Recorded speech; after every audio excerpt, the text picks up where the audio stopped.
Hello, everyone. A very warm welcome to this session of Let Us Talk It ZIPINAR. We named it something new. We have not seen this name before for a reason. We believe in an empowered and informed community. And doing so, we have to do something new. And so we try in putting in the best 1 hour that you will be spending with us, that you get the best out of it. And we definitely have the best intention in mind, having the best speaker in the field or the topic that we choose, ask them to join in, and they so willingly, happily, they join in. Now it's your part of the work that you have to join in, share the link with your friends and family, and so that they can benefit. We never know when that aha moment might come, when that one point that will touch our hearts or mind. So yes, we do this from the Let Us Talk It platform for the community. We are proud of what we do. And if you as a community wants to join our hands, you can do it by emailing us at webinar@letustalkit.com. We'll get back to you. And we don't only stop there. We go with our next generation, our youth. We do let them open up their minds, talk, and get their views out through our youth webinars. We have two groups, younger youth group and older youth group. Younger youth group, we have different prep sessions. They get well prepared and then they go live. And the older youth group, every Saturday, 4 p.m. EST, they also go live. They have proper prep session. And if you want to register your kids, please go to our website, letustalkit.com/youth, and register your kids. We'd love to hear from you, and we'll definitely, we try to make a difference in each one's life. And if you can cooperate also with us, give your feedback, comments, we feel that what we do for the community makes proper sense. So having that being said, we go to the topic today, very internal. The topic is change your mind, create new results using neuroscientific tools, practices, and principles to change your life and business. Very important to get to the depth of it. And to present this topic, we have Judy Hersch, and she is the founder of Evolution Solutions, a leading authority on cutting-edge training and coaching methodologies, delivering unique solutions that enable her private group and corporate clients to create thriving and high-performing lives, teams, and businesses, company cultures, of course. As a certified neuro change solutions consultant, many of her training power tools are derived from Dr. Joe Dispenza's 25 years of research in neuroscience, epigenetics, and quantum physics. She has a lot.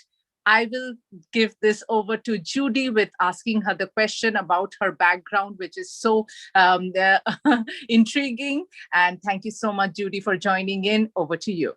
Thank you so much, Jilan. I really appreciate that introduction. I'm very excited and honored to be here with all of you today and to share this life-changing content called Master Your Mind, Master Your Life, the Neuroscience of Change. So I'm just going to jump right in.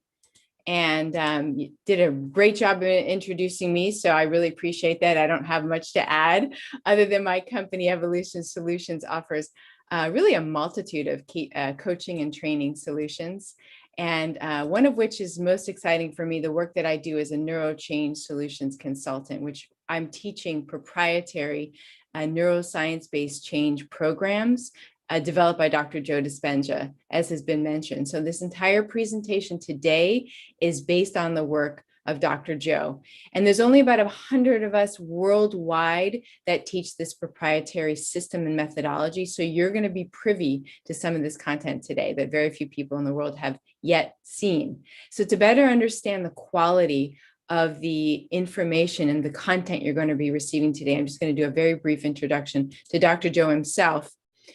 So Dr. Joe is a researcher in the field of quantum physics, epigenetics, and neuroscience. He's a corporate consultant, an international lecturer, an educator, and a best-selling author. And he has spent the last 25 years studying how the brain works, and he's developed models and tools and teachings to focus on how to consciously engage the brain to create and sustain changes that you want to make in your life. And today, this entire presentation is based on, it's an introduction to a full workshop that I give called Change Your Mind, Create New Results, that Dr. Joe developed for entrepreneurs, for business leaders, for executives, for organizations, both big and small, that are looking to advance in a significant way. You change individuals, you change a culture. So you're going to have the opportunity today to learn some of this groundbreaking content. And here's an overview of what you can expect today. You will learn, just in the short time we have together, how to engage your brain in new ways to both make and sustain changes that could significantly impact yourself and your life and your work. You're going to receive 2 models and 1 tool that are what I call brain hacks for producing better results. And finally, you will learn how to challenge your current thinking patterns and unconscious habits to both minimize stress and produce greater resiliency, productivity, and results. And who doesn't want to do that? I can tell you from personal experience, this work has changed my life. So I'm going to give you everything I can in the 30 minutes that we have together. And for those of you who would like to take this further, to learn more, I'm going to be offering a complimentary one-to-one coaching session for you, also a consultation, but I'll tell you more about that at the end if you're interested. Let's dive in. In order for us to survive and thrive in our personal and professional lives, we have to continue to change and adapt. I think we would all agree, but I don't know how you feel, but for a lot of us, changing is not so easy. In fact, 2020 and up until now has really tested our resiliency. It's been extremely challenging for many, many of us.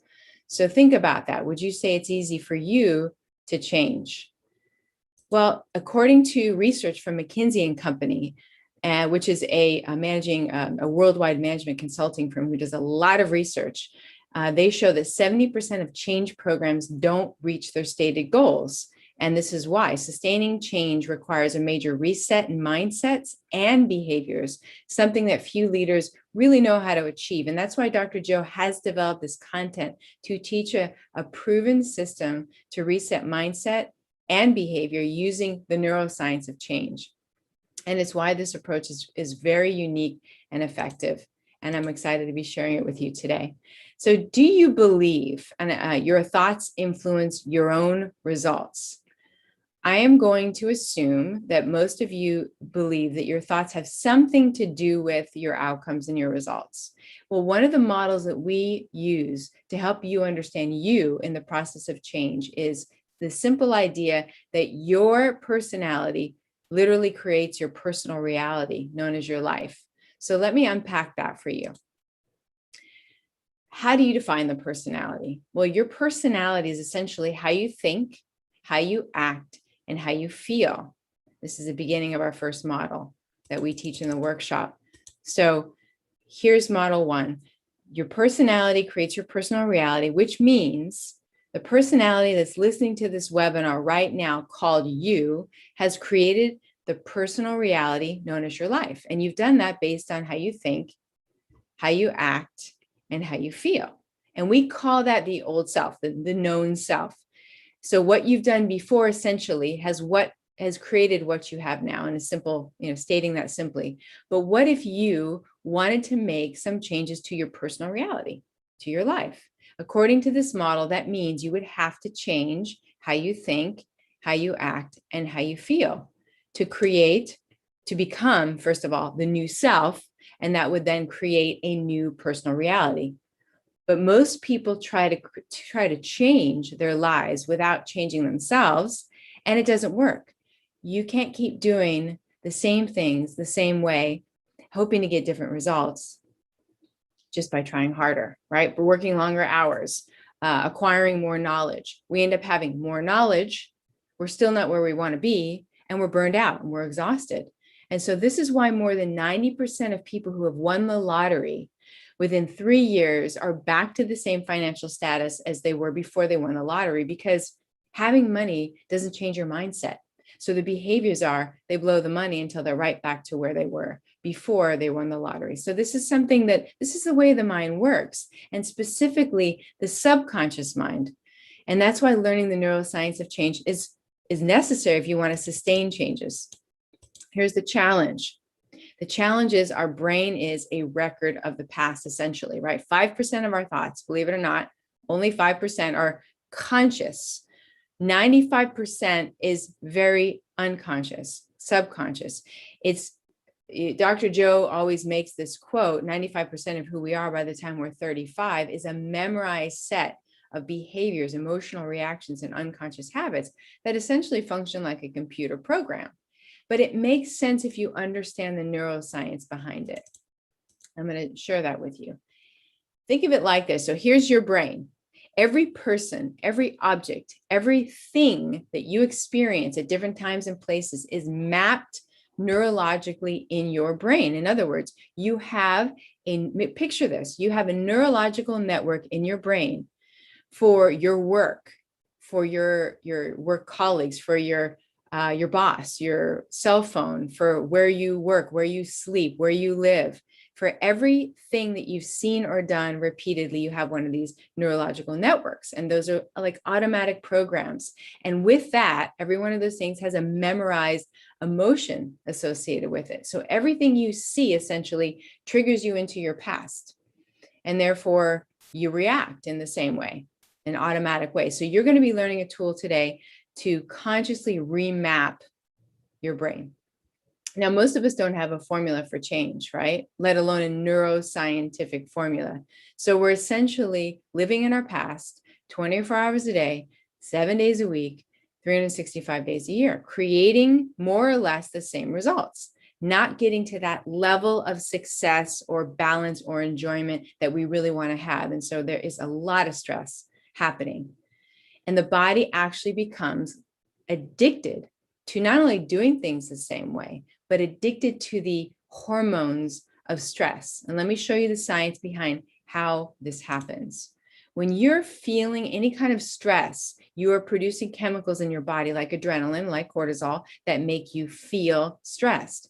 And this happens whether you are literally in danger or whether you're just imagining some kind of worst case scenario, problem or concern or something issue that's bothering you. The body reacts the same way. So as you experience stress, you are going to think more stressful thoughts. Why? Because the brain is always monitoring the body chemistry, and it will produce thoughts that are corresponding to the chemistry that it's detecting, if that makes sense. So if it's detecting adrenaline and cortisol, your brain is going to start thinking more stressful thoughts, which will result in more stressful feelings, which trigger even more stressful thoughts. And this is called the thinking and feeling feedback loop. And in this case, it's a very unproductive and unhealthy thinking and feeling feedback loop that most of us are in. This is how we unconsciously condition our bodies to live in and become addicted to stress. So we're either living in one of two states of mind. We're either living in a state of survival, which is living in stress, living in the past, meaning we can only live in the present. When I say living in the past, I mean I'm standing in the present moment, but I'm thinking about, or I'm using my past thinking patterns, and I'm looking at my future, meaning it could be tomorrow or next year. I'm looking at it through the lens of the past patterns of thinking. So I'm continually activating that fight or flight response, and that keeps us stuck in this negative thinking and feeling feedback loop, and we can't change.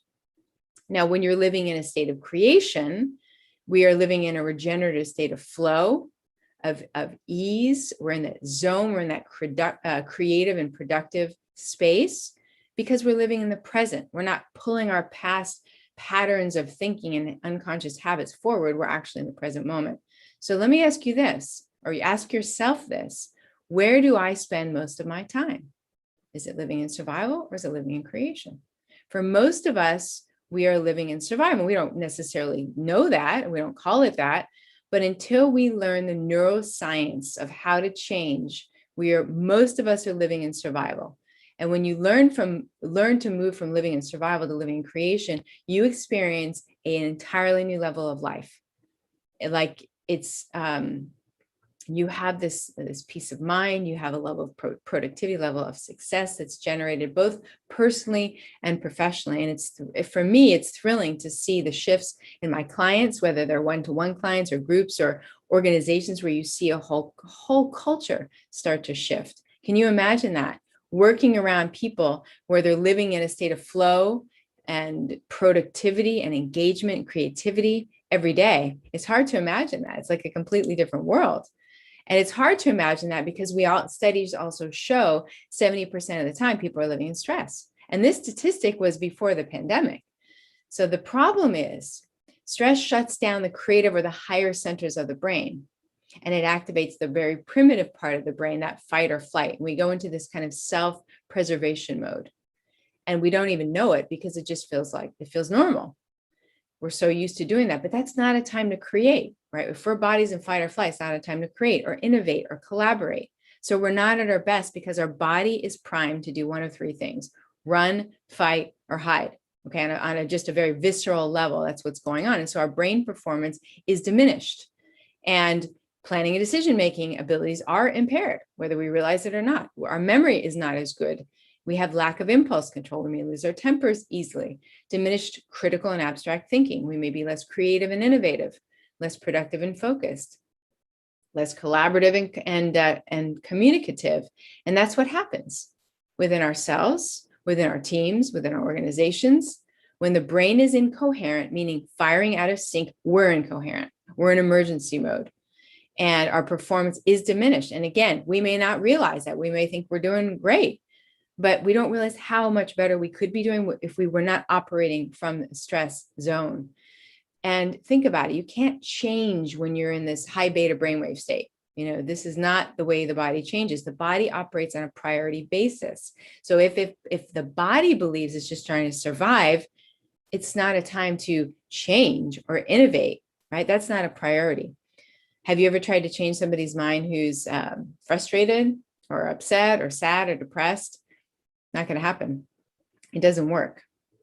So just to summarize what we know, number one, we talked about this, your personality, which is how you think, how you act, and how you feel, creates your personal reality, also known as your life. So to change our results means to change ourselves. The challenge is, though, number two here, that 95% of our personality is already programmed. So we're operating in autopilot and we're living from past conditioning. And third, we're living in stress 70% of the time. So we know that we can't change when we're living in stress. So we have all of these factors that are challenging us from evolving and stepping into our greater potential. So what can you do? What can you do if you want to facilitate change to advance yourself as a leader, as a parent, as a spouse, or for your business or your organization? So you can learn the second model in our workshop called Change Your Mind, Create New Results.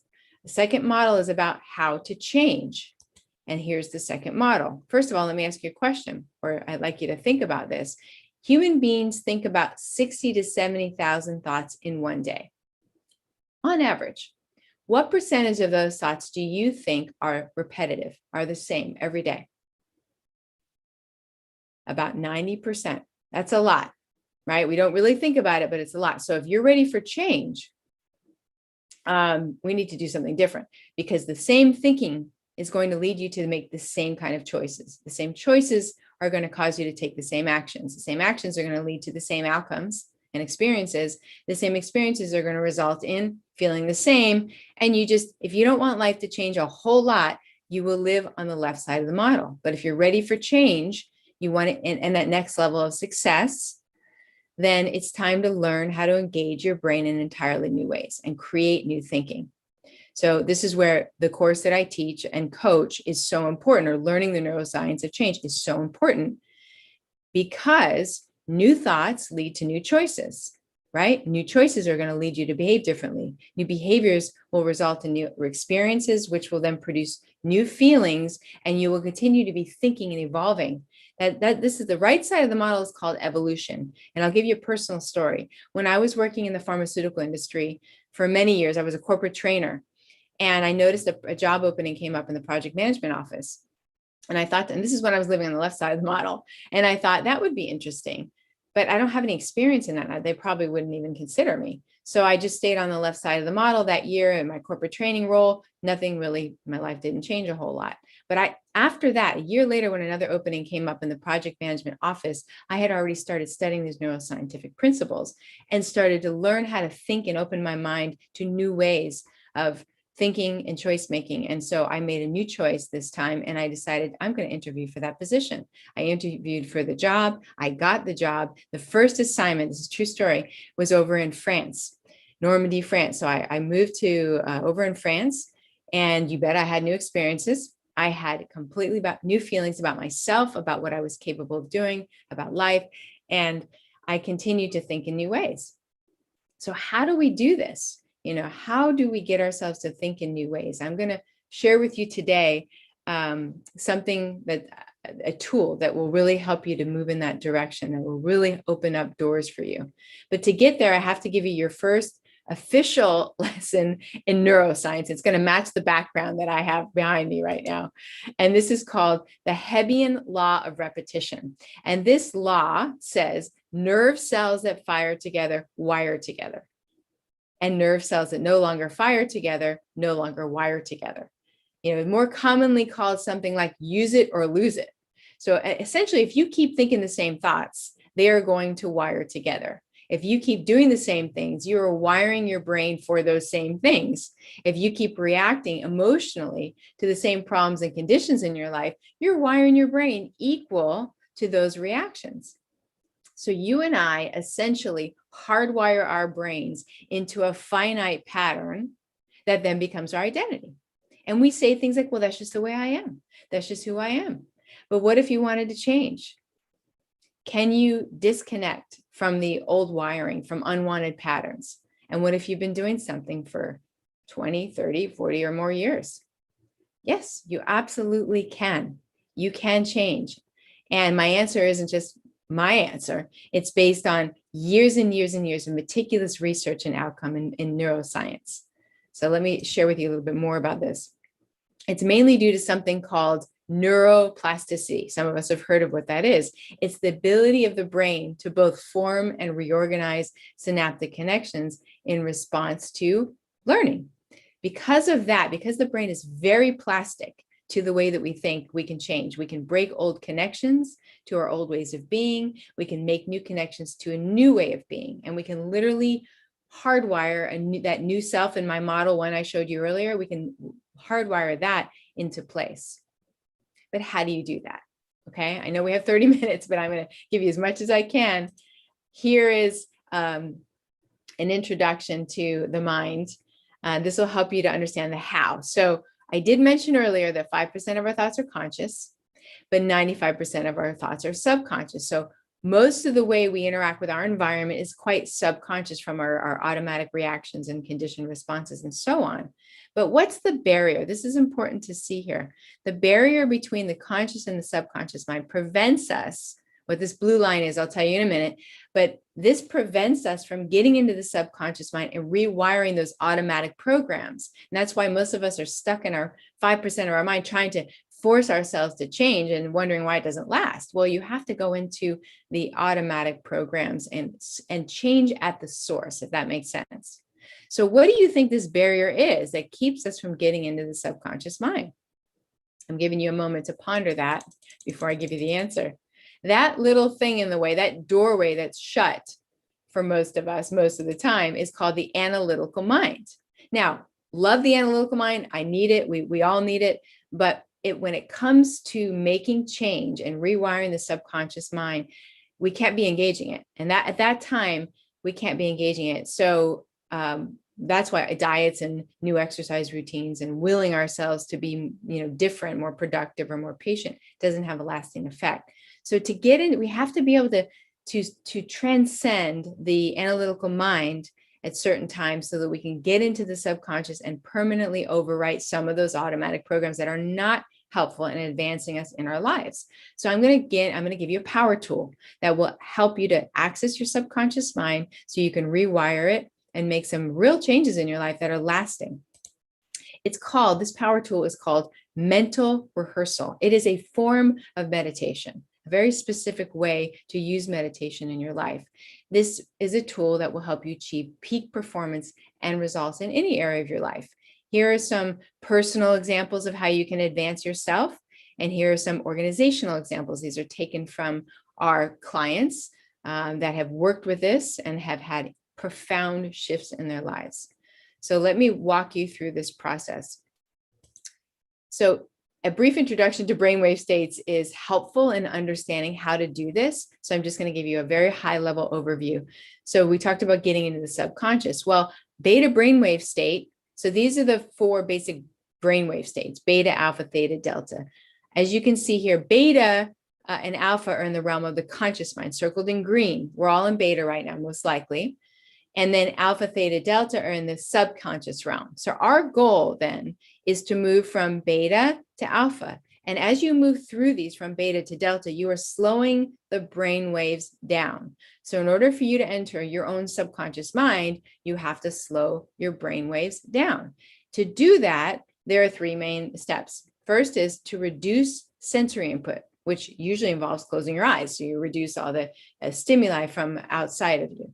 So closing your eyes and then slowing and deepening your breathing. So you move out of fight or flight. If I'm deepening my breath, I'm slowing my breath. Thirdly, and this is where you get into the mental rehearsal part. Once you're in your subconscious mind, because you've reduced your sensory input, you've slowed your breathing, now you're in alpha state, a very creative state where your inner world is more real than your outer world. And now you can start to visualize who you want to be or the outcomes you want to create. And you start to mentally rehearse. Now, professional athletes already know how to do this, but this is something we're going to use for benefiting our lives. And you're now training your brain, which makes new connections in your brain, and it produces new body chemistry. So there's a whole cascade of events that happen physiologically when you engage in this in the proper way. Here's a study. This study was published in the 1995 edition of the Journal of Neurophysiology, and this illustrates the power of this mental rehearsal process. So I'll give you a brief overview. There were 2 main groups. Neither group had ever played the piano before. The first group, or the physical practice group, were taught how to do something like one-handed scales, essentially, with their right hand. And they were taught how to do it, and then they were told they needed to practice 2 hours a day for 5 days. And they did a brain scan before the study, and they did a brain scan after the study. That was the physical practice group. The mental rehearsers were shown how to do one-handed scales, not allowed to touch the piano. They had to observe it. Then they had to close their eyes, sit in front of the piano, visualize themselves doing one-handed scales with their right hand 2 hours a day for 5 days, and even imagine hearing the sound of the piano as they were doing this. They did a brain scan before and a brain scan after. And this is what they found. The physical practice group over the 5 days increased the activity in that part of the brain. And that's not unusual. You learn something new, you make new connections, there's more activity in that part of the brain. What was interesting was the next group, the mental rehearsers, over the 5 days, they increased the activity in their brain almost exactly the same way the physical practice group did. So the changes in their brain were physically just about the same. The control group, there was no change. So what do these results mean for you and for me in terms of changing our lives? A lot. So let me just give you the summary of this. It means that we can physically change our brains from thought alone. That's powerful, knowing that, because the body doesn't know the difference between an experience created by our thoughts and an experience created by some event in our external lives. It's all the same to the body. So think about the implications of that knowledge. If you want to become a better leader, a more resilient, more collaborative, or to build more resilient collaborative teams in your organization, if you want to be more productive, less reactive, whatever it is that you want to take to the next level, this is your power tool. So I'm going to share with you very briefly my own case study about how I used this in my life to change a particular experience I was having. So here's my case study. When I was told you about becoming a project manager, my first assignment was over in France with this major, this company I was working for. They had a manufacturing plant in France that had been cited by the local health authority for hundreds of breaches and regulations. That was my first assignment. So we had limited resources and very tight timelines. And if all the issues weren't resolved by the deadline that regulatory agency gave us, our facility would be shut down. So talk about stress and pressure that I felt. It was a tough assignment to be given. So I met with my project teams, and I would be in high beta brainwave state, very stressed, talking obsessively about deadlines and risks and fears and problems of this team member not meeting their deadlines and affecting the other team members. So I was communicating all of my worry, my anxiety, my fear, my lack of trust in their ability to deliver, right, all over the team. And this picture really captures the mood of our initial meetings. And then it occurred to me, this is a perfect opportunity to apply mental rehearsal, because I had just started learning this. So what I did was, I'll walk you through this so you can do this as well. First of all, I became aware of my subconscious programs. I thought about it, what was going through my head day in and day out. It was things like this I put up on the screen here. Well, what if I fail? I'm not sure I can do this. I'm a new project manager. The plant could be shut down. The people could lose their jobs, and it's going to be my fault. I'll have to live with this failure. Right? So this is what's going through my head. And so what I needed to do was get out of that beta brainwave state and go into alpha. So I started my day every day, and I moved into this meditative state using mental rehearsal, slowing my brainwaves down, moving into alpha. And then once I was in alpha brainwave state, I would start to fire and wire new thoughts. How did I want to feel? How did I want to speak to my team? What kind of results did I want to experience? And so I started to feel differently. And I started to integrate that into my way of being, my way of communicating. So that process moved me, as it says here in step 3, from living in a state of survival and stress to living in a state of creation. So I was reconditioning, literally, physiologically changing my brain and body. So this wasn't a fake it till you make it. This was, I'm actually changing myself, my connections in my brain, the chemistry in my body. So I was much more at ease. My communication to my team was much different. I communicated trust. I created an environment where people felt safer communicating new ideas. And so I was a much better leader, and I was able to inspire and activate the best in my team. So long story short, we started to operate very coherently and effectively as a team. And step by step, that story started to get much better. This project got much better. And we ended up being victorious. We had a huge success. Fast forward to the end, we met our deadlines. The citation on that plant was lifted. We had a big celebration before I went back to the US. And this could have very easily ended in disaster, right? With people losing their jobs, including me, the plant shutting down, and me having that burden for the rest of my life. That's how important, that's how powerful a tool like mental rehearsal is to have in your toolkit. Wouldn't you like to have something like that? So using that effectively can change your life in any area of life, personal or professional. So I want to share that with you, and I'll leave you with that story because it's so powerful. And again, I go deeper into this in the workshop that I teach, and also in the one-to-one coaching that I give. So I just want to give you an opportunity here because I said at the beginning, if those of you are interested in learning more about this for yourselves, an individual, for your company, or for your organization, feel free to reach out to me. You can schedule a complimentary one-to-one coaching session for yourself. You can also schedule with me this webinar. I can bring this webinar to your business or an organization that you belong to. I'm happy to share this webinar. And if at some point, if you're interested in the entire workshop, that's something I can also offer too. But feel free to take a picture of my contact details. This QR code here will enable you to book a strategy session with me. So will this link here. Or you can just send me a text message or an email and get in touch that way. It was a real pleasure to be able to share this content with you. You can see, I'm very excited about it. It's changed my life, and I would love to have this transferred to you to be able to change your life in any way that's important to you. Thank you. Thank you, Judy. That was a wonderful presentation. It was an excellent topic. Thank you. Thanks a lot. So appreciate it. Do we have any questions? Panelists, attendees?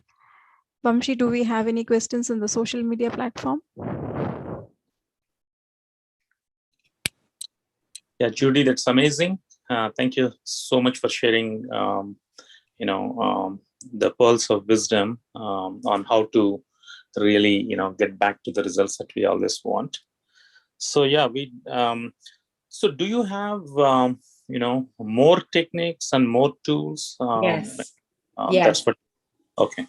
Yeah, that's one. In the full workshop, there are 4 tools and 2 models. So there's a whole lot more, but this is a key one. And in 30 minutes, I want to give one of the key ones to share with the audience, but there's a lot more in the full workshop.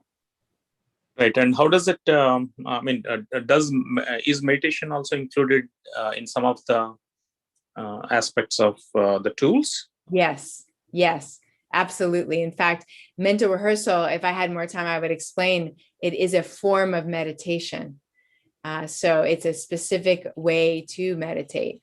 And in the workshop and in the teachings, there are specific meditations that are designed to help you get into your subconscious mind and do a reprogramming process to help you change your life. So it's very powerful. And it's all based on neuroscience. And Dr. Joe has been teaching this formally more than 10 years. His research goes back 25 years, but we've been teaching this for 10 years, more than 10 years. So we've got this, and we've been working with Google and Microsoft and IBM and Pfizer and, Cisco and major corporations around the world, as well as people that have their own business, just one person, so from individuals to major corporations, we've been able to make profound shifts in how people live their lives and do business. Yeah. Did you explore what we call as mantras, mantras in, from Indian Vedic wisdom? I'm very familiar with that. Yes. Okay. Yeah. Yes. And so, is your question, is that part of this? No. I mean, it's a general question. Yes, absolutely. I definitely know about that. It's excellent. It's different than the way that we use this meditation, but thank you for that question. Yeah. Yeah, great. I'll stop. Thank you again. Yeah. Okay. Thank you so much. Any other questions? If not, we can move on to the next topic. Our next topic is security versus safety layers. This talk will compare the use of security layers in a network to vehicle safety systems and how different failures can affect outcomes. This will be presented by James Bierly. James is owner and principal consultant for Secure Point Solutions, a cybersecurity firm based in Iowa, specializing in small and medium businesses. He has an extensive background in the managed services space and frequently advises other information technology companies on how to improve security offerings. James holds certifications through ISC2 and a degree in information technology. James, we are very happy to have you here. We are looking forward for a great session. Over to you, James. Yes, thank you. If you could turn on my camera, hopefully you can see my slides already, but camera might come in handy too. Can you try now? Yeah, let me try that again. Oh, hey, there you go. All right. So if you can see me and hear me, well, I'm sorry. So thank you for the introduction and the opportunity to speak here for this group. And also just awesome job by our first speaker, Judy. That was great. Talking about mentally preparing. I was sitting here like, I'm going to mentally prepare one more time before we get started. So figured I would start living this new process. So we're going to talk about the safety versus security layers. And we're going to do this sort of talking about cybersecurity, computer security, and also we're going to talk about car safety, because for the most part, everybody here will understand what goes into making a car safe or what things go into it. Everything, in my opinion, is better with layers. Cakes are better with layers. Lasagna is better with layers. Burritos are better with layers. So safety and security those should probably follow suit as well. So before we delve into the differences primarily of safety or security, we're going to first talk about the gaps that happen inside layers.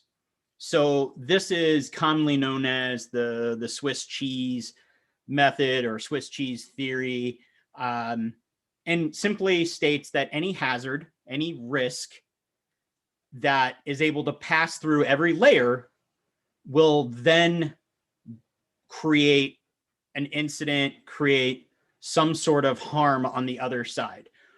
Whereas a hazard that gets through one or more layers but is eventually stopped, those are the ones that never create harm, never create an incident.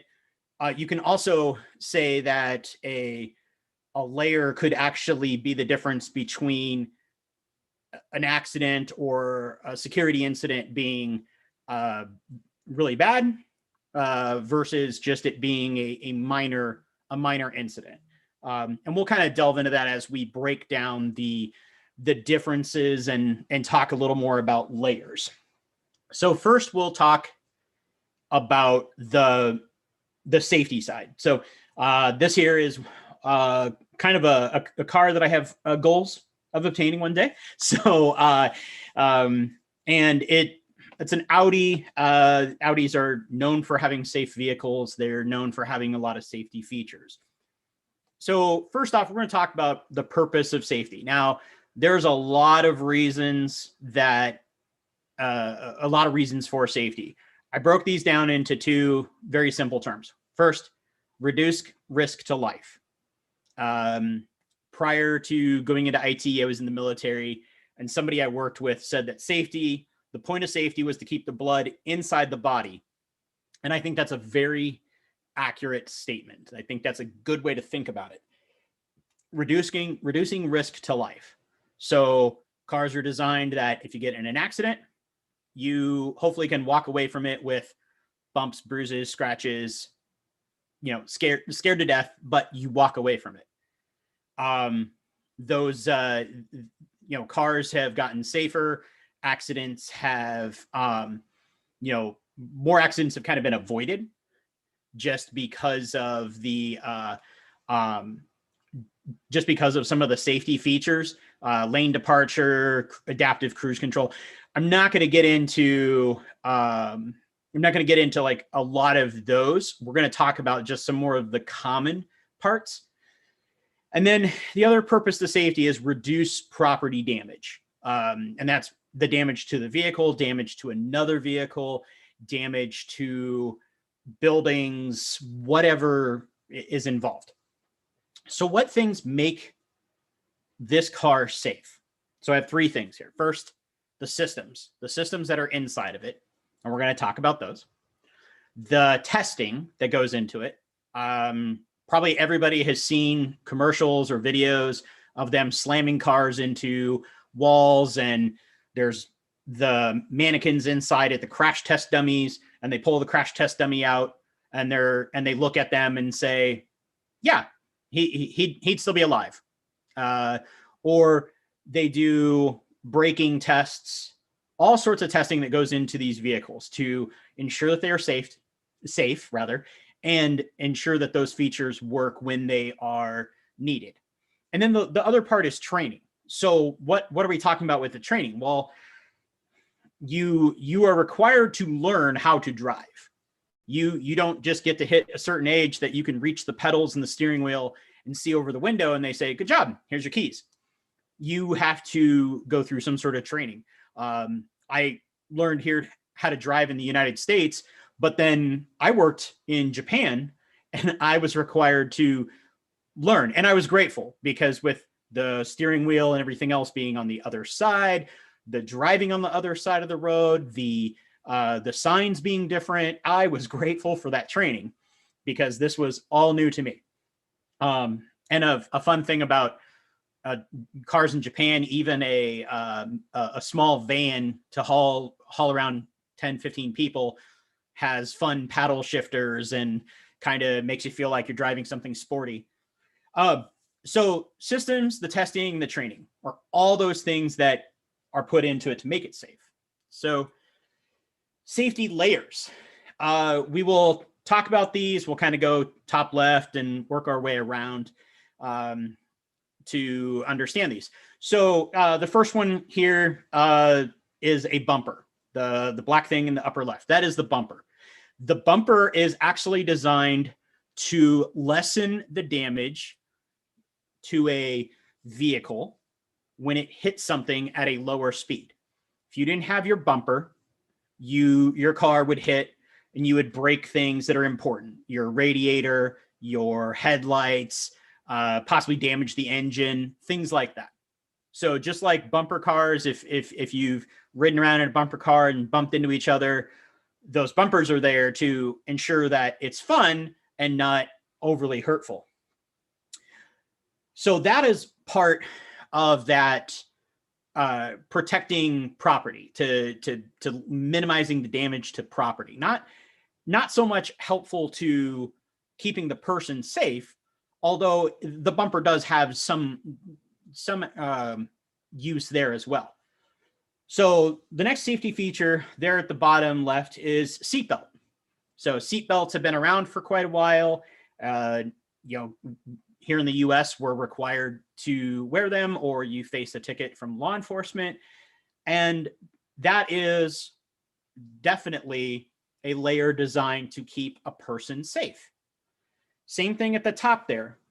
Those are your airbags. Now, this vehicle has numerous airbags to protect your legs, to protect your head, your chest. Older cars had just the single airbag in the front. But as they've learned more about crashing, again, through testing, as they've learned through testing, they've determined that these are the spots that we need airbags.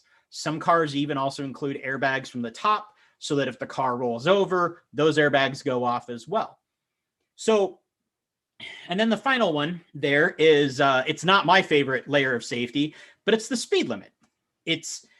So this one, 70 miles an hour. So I think that works out to about 110 kilometers per hour, if I remember. So that's speed limit sign. So that is a policy. That's a law, a rule. So that is there to help create a layer of safety. So they tell you, you should not drive over that speed. And if you do so, you can be fined, ticketed. If you exceed that speed way too much, you could actually be arrested. So the idea to this is it's sort of a policy control. So if you get into an accident and they are able to determine that you were not only speeding, but you were the cause of the accident, those damages, the legal damages, the civil damages, those can actually increase, because now not only did you cause an accident, you were acting irresponsible.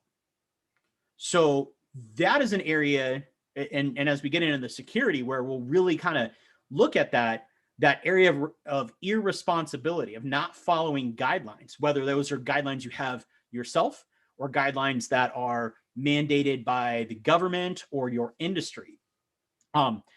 And other controls that would go into this. Some cars are designed that they'll have another key, that key will lock out certain features.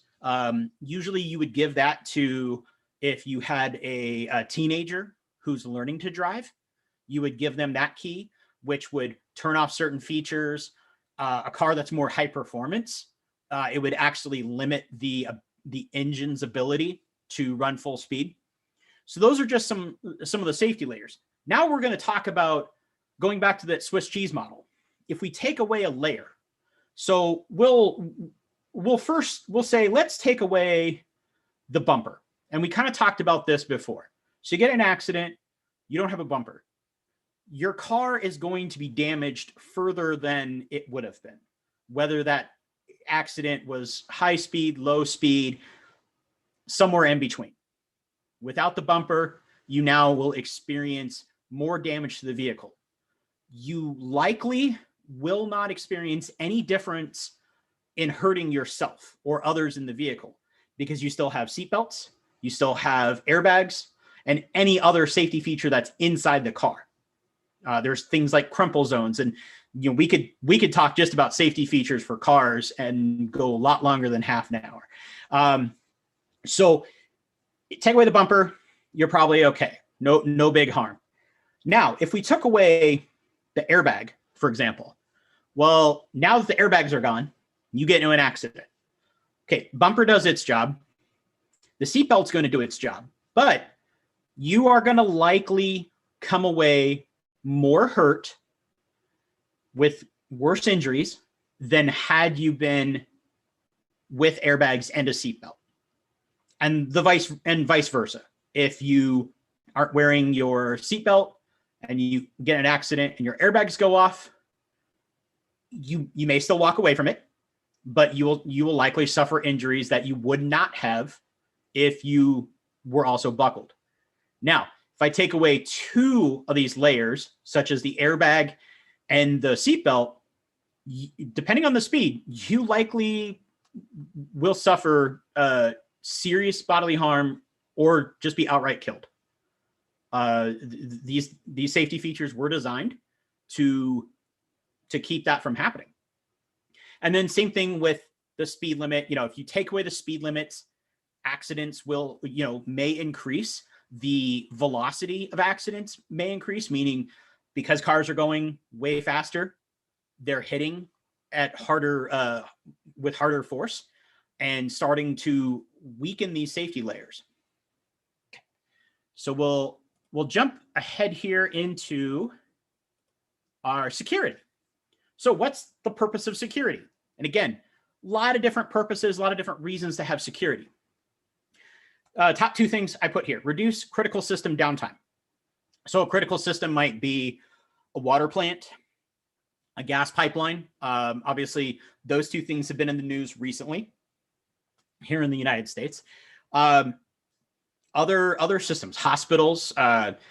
Recently the hospital system in Ireland was degraded or knocked offline due to ransomware attack. The British health system was damaged due to WannaCry years ago.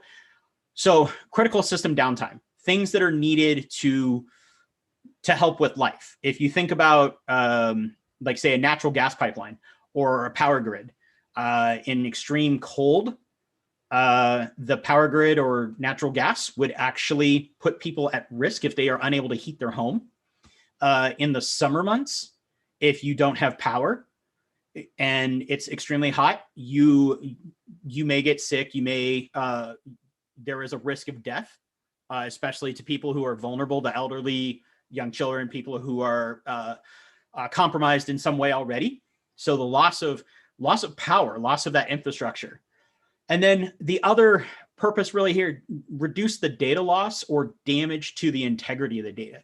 So data loss would just be an attacker stealing that data and trying to use it for purposes of selling it.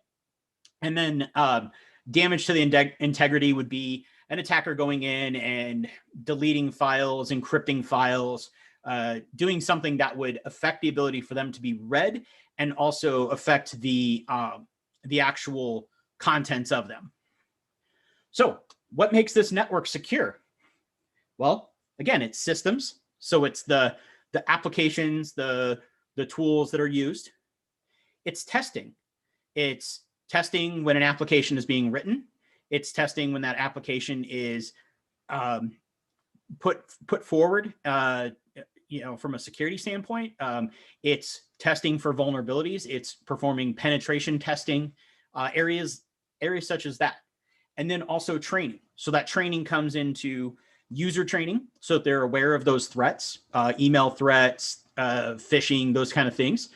Training for your technical staff, knowing how to respond to an incident, how to operate their tools properly to help maintain the network. So again, as we talked about safety layers, there are numerous security layers. And I felt it best we would focus on just four, that these are easiest to understand no matter what your background is. So the first one is the endpoint protection. So endpoint protection is just something that's installed to your computer or your server to look for viruses and other malicious activities. So this would be your antivirus, your endpoint detection, response. There's a variety of tools that kind of fall under that endpoint protection. Okay. Next, your perimeter protection.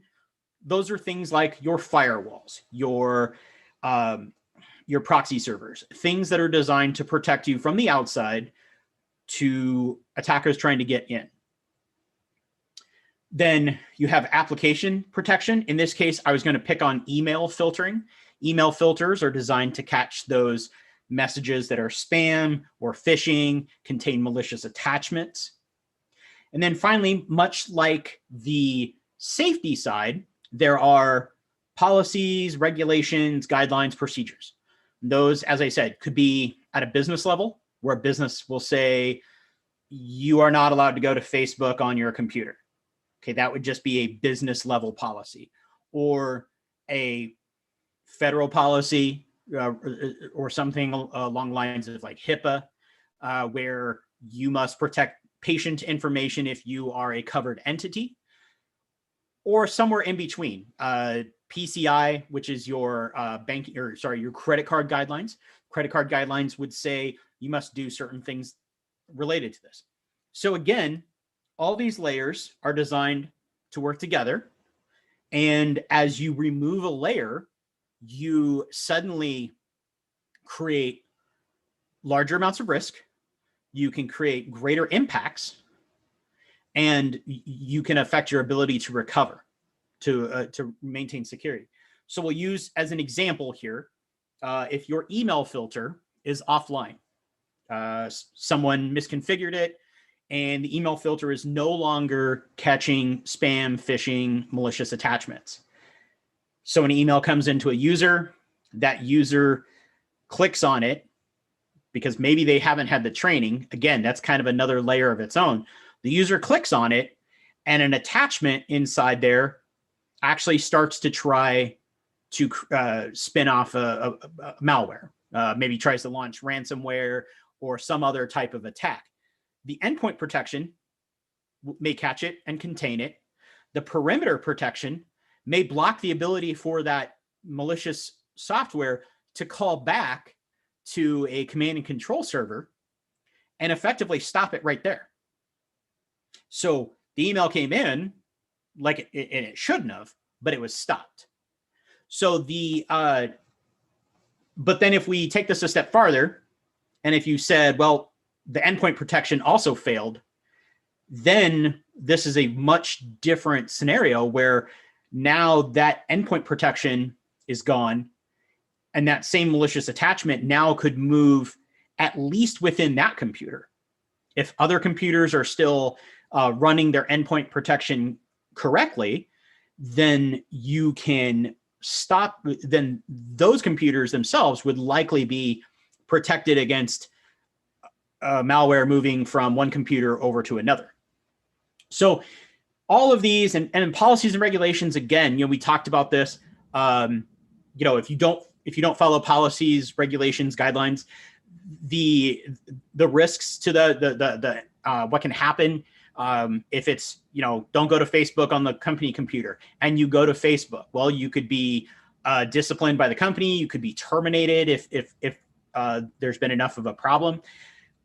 If you violate HIPAA and your patient data leaks out, you could face fines, various things like that.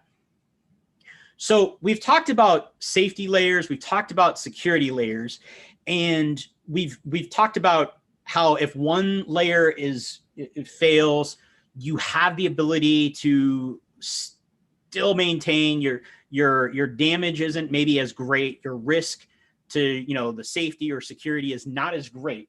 There's one area that both of these have in common, and that's disaster recovery and insurance.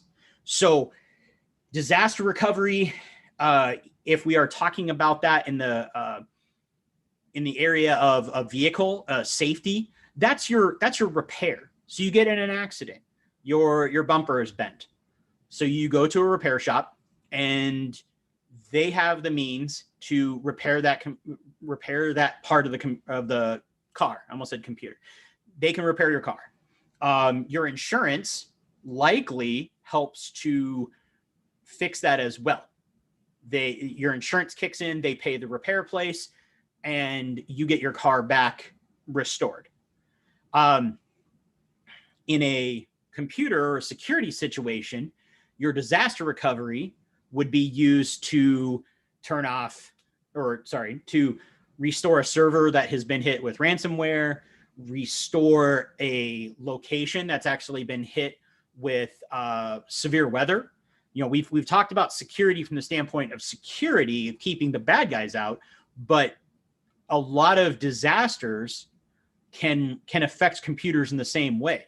If you have a tornado, a hurricane, typhoon, earthquake, even a fire, all of those things can affect a computer network the same way as an attacker. So it may be necessary for you to turn these systems on in another location. And then also your insurance on both sides of this is to recover financially. So if your company is affected by this, you had to shut down for a number of days due to a ransomware incident, your insurance will step in and help to fix that. Also, if you had victims, so if there was a data breach, insurance can help to sign people up for credit monitoring, to handle the notification so that they can send out those letters to say, hey, your data has been breached, your security is very important to us, but we're sorry. Here's a year's worth of free credit monitoring. Sign up here. So, and then on the car side, insurance would also make people whole. So if you got into an accident and you were found at fault, that insurance would then make the repairs on their vehicle, make the cover medical bills, anything like that from an accident. So this is just kind of a part of some of the things I talk about. Making people understand how security layers and safety layers, how they relate to each other, and the importance to actually have layers is a big piece of what I do. As mentioned, I own Secure Point Solutions here in Iowa in the United States, and I look for those gaps. I look for those missing layers. I look for those holes when the layers line up in a certain way, and I start thinking about, well, how does an attacker make use of this? So my contact information is here. If you have questions, if you are interested in some further conversations around this, if you want some consultations about security for your own business, I'm happy to sit down with you. And if you have any questions, I'm happy to answer them. Thank you, James. Thank you. Thanks a lot. It was an informative session. Thanks. Thank you. Any questions from the panelists, attendees? Any questions on the social media platform?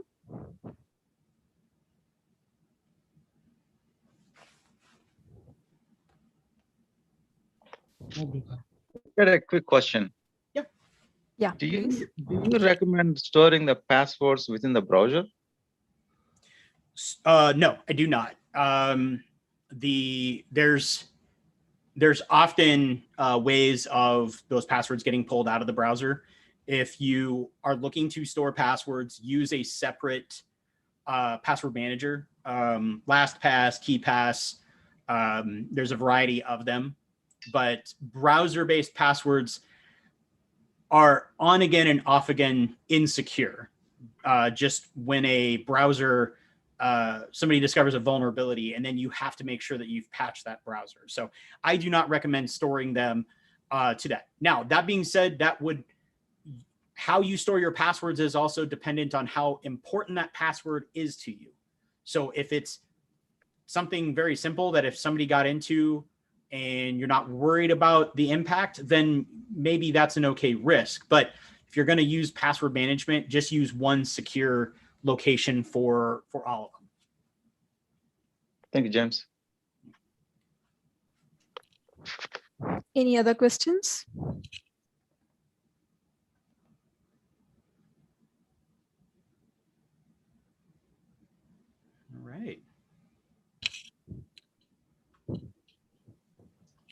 Okay. Judy had to leave a couple of minutes back, so she had some client meeting. But once again, from the Let Us Talk It team, I would like to thank Judy and James for the wonderful session. Thank you once again. And before we end, I would like to let you all know that we have our live youth Let Us Talk It youth webinar every Saturday at 4 p.m. EST. And this week topic is youth summer vacation plans and ideas. You can join the prep sessions every Tuesday and Thursday at 4:30 p.m. EST by registering at our website, letustalkit.com/youth. And this week we also have the younger youth webinar, and the topic is favorite quotes.